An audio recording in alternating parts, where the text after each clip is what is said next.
น้องแท้แต่ว่าแพ้เงินยวนหากน้องมาดนสมควรผู้บ่าวเงินยวนมาพาหากน้องมาดนวางได้เป็นพันละยาหากน้องมาดน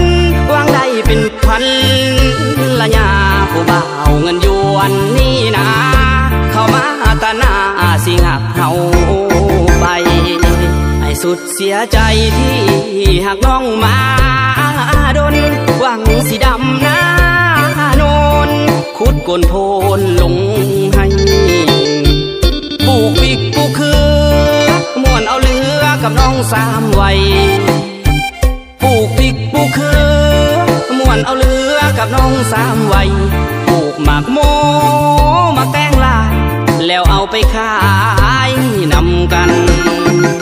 แต่ว่าน้องนั้นเลือกผู้บ่าวเงินยวนอ้ายก็เลยคำควรผู้บ่าวเงินยวนมาพาเหตุให้หักเฮาคอยและเจ้ามีปัญหาเหตุให้หักเฮาคอยและเจ้ามีปัญหาย้อนเงินยวนมีราคาน้องจริงจากลาอ้ายไปไอ้หักน้องแท้แต่ว่าแพ้เงินยวนขอให้น้องเนื้อนวลใส่เงินยวนมีค่าผู้บ่าวเงินลาวคืออ้ายต้องจากลาผู้บ่าวเงินลาวคืออ้ายต้องจากลาบ่าวเงินยวนมีราคาเขาได้น้องมาเป็นคู่แต่งงาน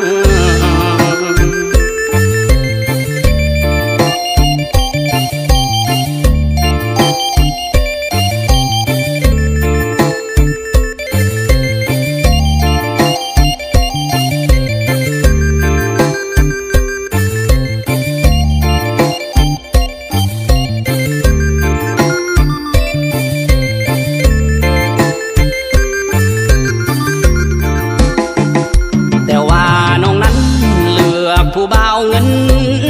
ยวนอ้ายก็เลยคำควรผู้บ่าวเงินยวนมาพาเหตุให้หักเฮา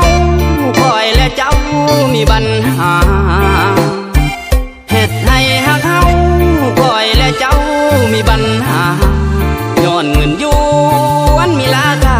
น้องจริงจากลาอ้ายไปไอ้หักน้องแท้